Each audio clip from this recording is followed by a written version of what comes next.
Hello guys, ito patuloy tayong mag-exercise para pagpawisan, para maging maganda ang kalusugan. Ganyan lang po, isa pong pamamaraan o isa pong ginagawa ko sa gym para mabanat po yung ating mga ugat-ugat, pati yung mga ating kasukasuan.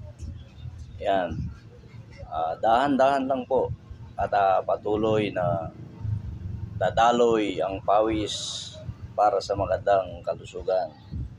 Lalakas ang ating resistensya, pati ang ating pagkapagod ay tataas din.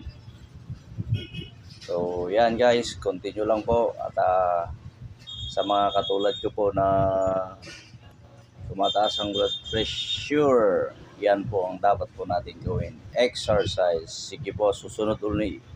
Pagpatuloy po natin sa susunod.